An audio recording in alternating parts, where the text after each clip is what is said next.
faster times were regularly found, keeping the game fresh and encouraging others to see just what they could discover. For years, Punch-Out remained as one of the most popular speedrun communities in the world. But by the mid-2000s, competition slowed down. People kinda just stopped playing the game, and in a matter of months, one of the most played speedruns out there suddenly lost all of its competition, and silently faded into the background while other games took its spot. By 2008, just about nobody was playing the game anymore. But then, in 2010, a player known as Sinister1 became the first player to speedrun the game in years. What he found was a deserted community. The game FAQs pages with strategy discussion had been deleted, emails sent back and forth had long been forgotten, and pretty much all that remained was a website called Red Tom's Punch-Out, with a leaderboard that showed what the world record was for each of the 14 fights. Sinister1 was shocked by what he saw here. All 14 records were held by the same guy, a person named Matt Turk. None of them had any videos for proof, and it was hard to even find evidence on how Turk did each of these fights.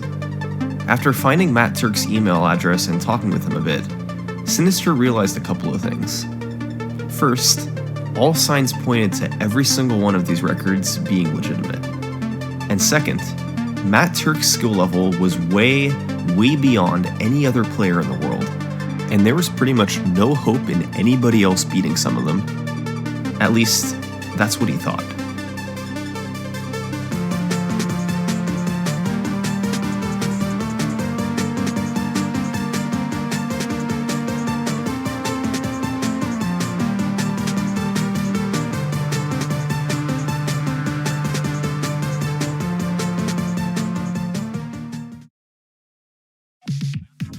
These are the 14 world record times that Matt Turk had achieved by the time Sinister rediscovered the leaderboard.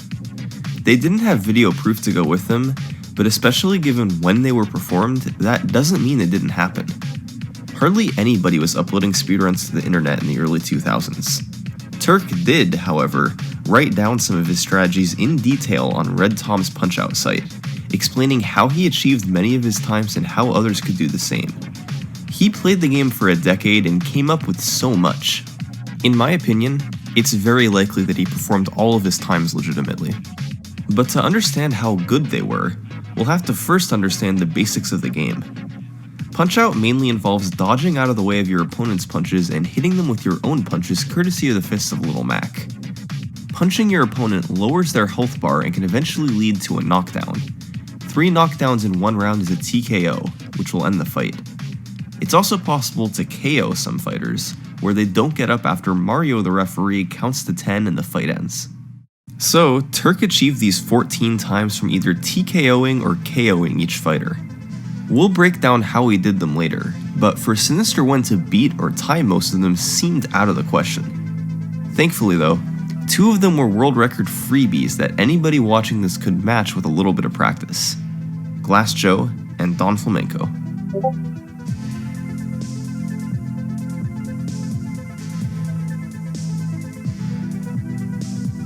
Glass Joe is an infamously easy fight, and his world record is infamously easy to attain as well.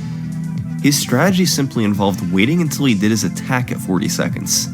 A well-timed punch to the face upon him charging forward will knock him down in 42 seconds, where he won't be able to get up and the fight will end at 42.00. Punch-Out runs at 60 frames per second, and there's 2 frames to time this punch for Glass Joe to get knocked down and stay down at 42.00. This world record has been at 42.00 probably ever since the game came out in 1987. The second relatively easy record is on Don Flamenco, the 4th fight in the game, with a strategy discovered by Martin Charlebois in the late 90s. To tie this record, Sinister had to punch him, dodge out of the way, then wait and punch Don Flamenco in the face on the last frame before he would block the punch. If he's able to land it in this 60th of a second window, he'll get a star punch, or an uppercut that deals more damage. To Don Flamenco, this punch does enough to automatically knock him down. He gets up, but upon dodging his punch and hitting him in the face 5 times, Don Flamenco goes down again and doesn't get up.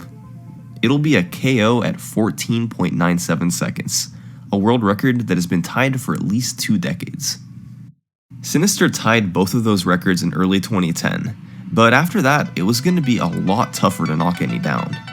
No more freebies. Now, he had to practice and try to improve his skills at the game.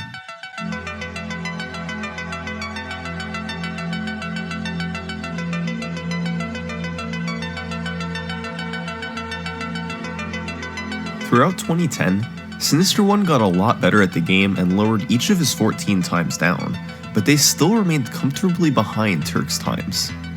Thankfully though, he got some help later that year. A player known as Adelicott was interested in the Hippo record, which was another one that Turk had reached the theoretical lowest time on, 37.61. To pull it off, however, was another story. King Hippo is a super random fighter. On any punch he throws, he can either open his mouth or not. He has a 3 in 8 chance of opening on any given punch, and you can only hit Hippo when he opens his mouth. He needs to open his mouth 3 times in order for you to deal enough damage to beat him, so to get the fastest time possible, you need Hippo to open his mouth on each of the first 3 times he throws a punch. That's 3/8 times 3/8 times 3/8, or about 5.27%. But that's not all. Half the time, he also does a delay between his second and third punches. To get Turk's time of 37 seconds, he can't do that delay, which cuts the odds in half. So the sheer odds in getting the luck needed for this time were only about 2.64%. The execution was extremely precise as well, because of how the in-game timer works. It ticks faster than a real second, with an in-game second being made up of about 20 individual frames, or a third of a real second. For some reason, the programmers only made certain decimals possible to achieve on each fight: 0.00, 0.25, 0.48, 0.61, 0.82, 0.97, and 0.99. If you end the fight in the first few frames of an in-game second, you get 0.00. In the next few frames, you get 0.25, and so on all the way to 0.99. His time of 37.61 meant he could lose up to 2 frames before actually losing time and getting a 37.82. On average, you have to hit Hippo on either the first or second frame he opens his mouth on each punch. That is some really precise timing. Now keep in mind, even if you're able to execute that precisely, you only have a 1 in 40 chance of getting the correct pattern from Hippo. Sinister One's fastest time was a 37.97. But in October 2010, Adelicott came through and tied Turk's 37.61, which I mentioned before can't go lower at all.